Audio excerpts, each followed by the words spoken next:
Welcome back to the channel and welcome back to another quick pick prediction video. In this video, I'll be predicting the bantamweight bout between Timmy Cuamba versus Bernardo Sopaj. And how do I feel about this one right here is I'll go low confidence on Bernardo Sopaj to beat Timmy Cuamba. So originally I was going to go Timmy Cuamba. I was thinking of going Cuamba because I really didn't do anything, but I was originally thinking of Cuamba. But ultimately I went with Sopaj. I think one thing that key thing that has always been a thing with Cuamba is output or lack of output.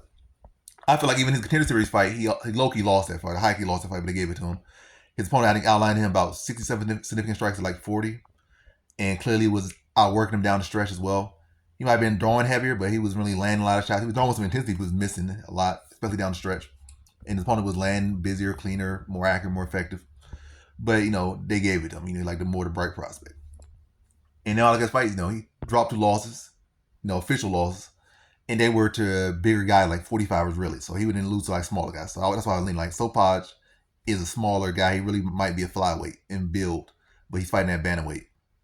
Whereas the guys Cuamba has lost to officially in the UFC, the two losses in the UFC have been the guys that are bigger, like a guy that has only fought at 45, and a guy that has moved up to fight at 45 and has did okay at 45. So he hasn't lost really lost a 35er yet, a true 35er yet, and definitely has not lost any flyweights. But I feel like this is a highly skilled matchup, highly competitive matchup. But again, even Cuamba really at his best, he's not really a great output fighter. I feel like this fight can come down to output, and also grappling as well could play a factor. We've seen Cuamba in his last fight; he came back and won, but he gave up like 4 minutes and 50 seconds of control time in that first round. Didn't do much. Then he outworked his tired opponent in the second and third to get a decision victory over Chang Ho Lee. And then Sopaj, like the output, statistically, Sopaj is like 2-1 as far as strikes. Like I think Sopaj averages like 5, 6, 7 minutes, 7 strikes per minute, whereas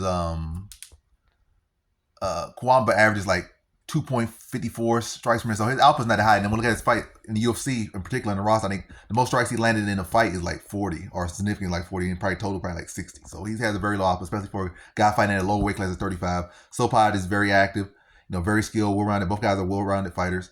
And then on the grappling department, Cuamba has like a 23%, 31% accuracy on takedowns, whereas and like a 70% takedown, which isn't bad, but the offensive is not good. Like, so his offensive wrestling is not that good. Offensive takedowns aren't good.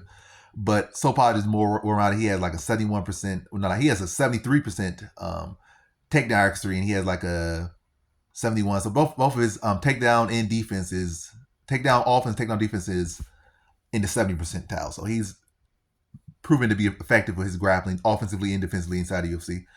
And I just feel like this comes down to output. Both guys are skilled. Both guys are technical. If anything, I feel like Sopaj is more technical. I think my issue with Sopaj is that he is on the smaller side. But I think he can deal with the power of Cuamba. Not to say Cuamba is such a big hitter, but I think, again, it's the size. The fact that Sopaj is on the smaller end. But I think he can overcome that. I think he'll be busier in the fight.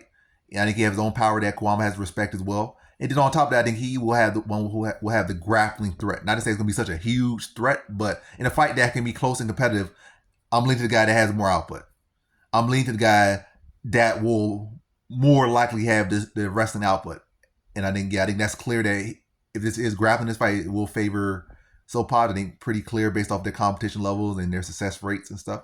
So I think it'd be clear that Sopaj will have the grappling success here if necessary. And I think he'll just be the busier fighter. Cuamba in any fight has not shown that ability to push. Like even against Chang Ho Lee, it's not like when he saw Chang Ho Lee fade, it's not like he went out there again and threw 100, 200 strikes or nothing. He still do his regular output. Like Cuamba's not really a high output fighter at any time. So he's a solid overall fighter. He's a good young fighter, but output is still a big issue for him. And like again, unless he starts to show that, I can't really give that to him. So I feel like Sopaj again has been showing output. He's gonna put out output, and he's going to mix it up, be the more well-rounded mixed martial artist, and he's going to be the busier mixed martial artist, and the more successful in that by being busy. But competitive scrap, but Sopaj doing more, being busier, again, doing more mixing up, and ultimately winning a decision over Timmy Cuamba. So in this one, I have Bernardo Sopaj via decision.